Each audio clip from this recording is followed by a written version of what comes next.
வணக்கம் மாணவர்களே. இந்த வீடியோவில் 11ஆம் வகுப்பு கணிதம் அத்தியாயம் 2 அடிப்படை இயற்கணிதம் இதில் பயிற்சி 2ல் 6வது கணக்கு பார்க்க போகிறோம்.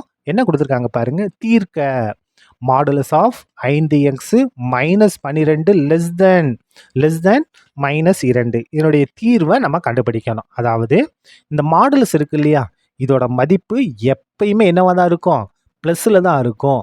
அதாவது -2 விட பெருசாக. ஆனால் என்ன கொடுத்துருக்காங்க, இங்கே வரக்கூடிய ஆன்சர் -2 விட சின்னதுன்னு கொடுத்துருக்காங்க. ஒரு சின்ன மதிப்பு கொடுத்து பார்ப்போமா.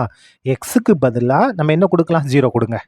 0 5 பேருக்குன்னா 0 0 -12 -12. அப்போ மாடுலஸ் இருக்கா, மாடுலஸ் ஆஃப் மைனஸ் அது +12 மாறும்.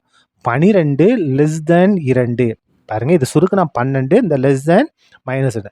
அப்போது -2 விட 12 சிறியதா கிடையாது, தவறு.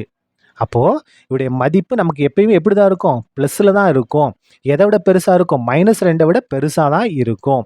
அதனால் இதுக்கு என்ன கிடையாது, தீர்வு கிடையாது. எக்ஸுக்கு மதிப்பே கிடையாது, தீர்வே கிடையாது. எழுதிடலாமா பாருங்கள். எந்த ஒரு எக்ஸ் பிலாங்ஸ் டு ஆருக்கும் 5x - 12 ஆனது மிக எண்ணாகத்தான் இருக்கும். இந்த மாதிரி குறை எண்ணே வராது. அதனால் இதுக்கு என்ன கிடையாது, தீர்வு கிடையாது. சரியா, அவ்வளோதான். இந்த கணக்கு முடிந்தது. நன்றி.